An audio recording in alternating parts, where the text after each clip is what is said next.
GDP measured in nominal terms is a gross distortion, and then CPI is a gross distortion. If I have 100 things that you want, and I pick 10 of them, and I measure the increase in the price of 10, and I ignore the price in the other 90, I can show you a CPI is 8%, right? 8.3% is the number this morning. But the actual inflation rate is higher, but it's inflation on something, like it's inflation on something you want, but I'm not going to choose to measure. For example, the 30-year bond is traded up to 350 basis points, and it was 180, right? Mortgages have doubled. So mortgages have doubled, housing prices are up 35%. And that means in theory, the cost for you to actually buy a home is going to be 50, 60% higher year over year. But I don't choose to measure it because we don't actually calculate CPI that way. I take a survey and I ask you whether or not you think you could raise your rent by something. And if the owner equivalent rent is up 3%, and I say that the inflation is 3 or 5.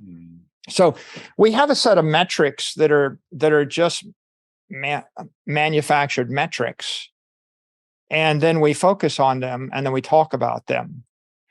But ultimately, what you have is an economy that's distorted. There are some things we produce more of, and there are some things we produce less of. And we have flexibility with what we choose to measure.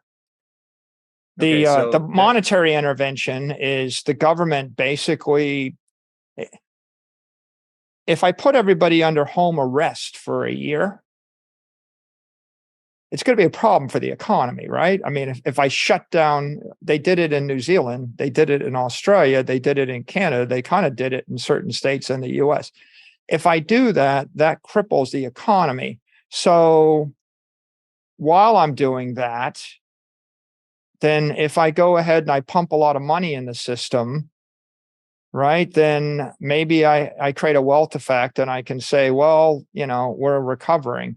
But ultimately, you never recover from the fact that nobody went to school for a year and nobody went to work for a year, right? You can't, you've lost that forever.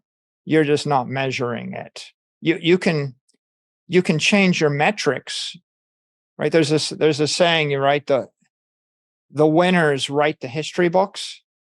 So the Romans remember the Carthaginians as being like evil, right? If we win the war, then we write out all of the good that our adversary did, and we write up all the good that we did, and we suppress all the bad that we did because we won the war. We write the history books.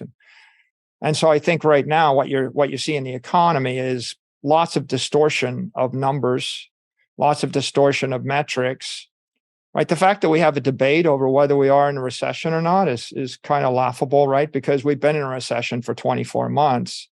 If you were measuring the production of goods and services, all you got to do is look at the variety of things that were available to you in January of 2020 versus the variety of things available to you today and the delays. If you've got 1/10 the selection and it takes 3 times as long to get it and it costs 20% more, how are you not in a recession?